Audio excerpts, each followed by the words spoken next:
Do you know what's really in that store-bought chicken bouillon? Let me show you how to make a super tasty all-natural version right in your own kitchen with better ingredients, better quality, way better than that store-bought stuff. All you need is a couple ingredients and a little bit of patience.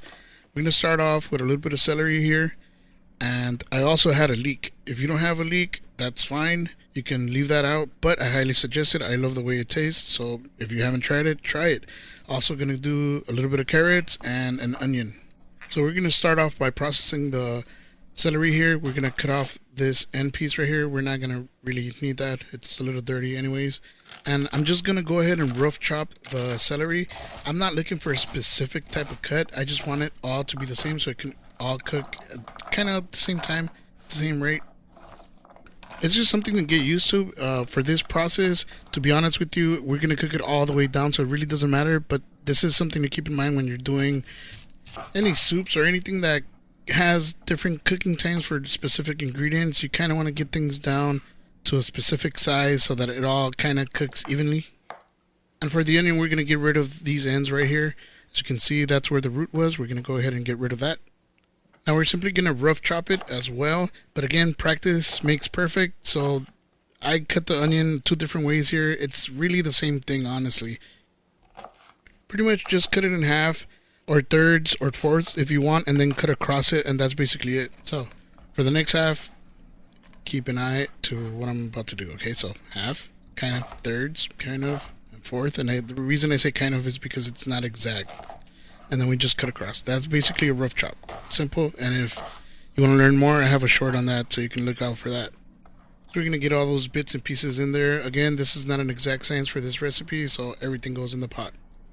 So now the leek. So for the leek, there's a couple things that we got to take care of here. Number one is this root end right here. We're going to kind of cut it. I didn't cut it all the way because I need it to stay together once I rinse it. Otherwise, it gets all over the place. But if you happen to cut it, no problem.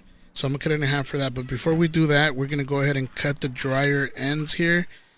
Those ends we really don't need. Chop it off like that. And I'm also not going to get rid of this. Why? Because you can use this, and I'll do a short on this in the future so you can see why I kept it. Okay, so now I'm going to cut across. No real science. It doesn't have to be exact, but cut across. Why? Because we need to rinse this. We need to clean it. Usually there's a bunch of dirt in between all those little layers, those ridges right there. And I like to keep it together so that when I rinse it, it doesn't get all over the place, all over the sink. So I just keep it that way. Look at that. All those layers can hold dirt, and sometimes it does. I'm surprised that this one is pretty clean, if you ask me. But nonetheless, we're still going to go ahead and rinse it. Once it's rinsed, we're just pretty much going to go to town here. There's no exact science. Still going to rough chop it. Just like so.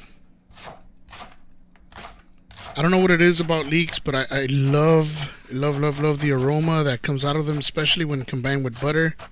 So if you get to try leeks, you're going to know what I'm talking about. And this is a perfect opportunity to use your bench scraper so you can scrape everything off of your cutting board. If you don't have one, I suggest you get one. They're pretty cheap. I think this one was like $1, or sometimes there's places that give it to you for free when you purchase something else. So again, bench scraper. Carrots, no exact science again. We're just going to rough chop it.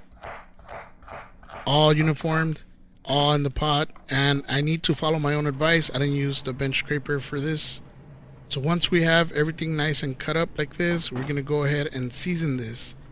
Now, first off, it's about, half a tablespoon of turmeric, some salt, more salt, 3 or 4 times. Now, you're going to think this is a lot of salt, but to be honest with you, this is not enough compared to the store-bought stuff, but I like to keep it this way because it gives you more control. And this is about 2 cups of water here, and we're gonna go ahead and put this on the stove. And I added a pinch of cumin, by the way.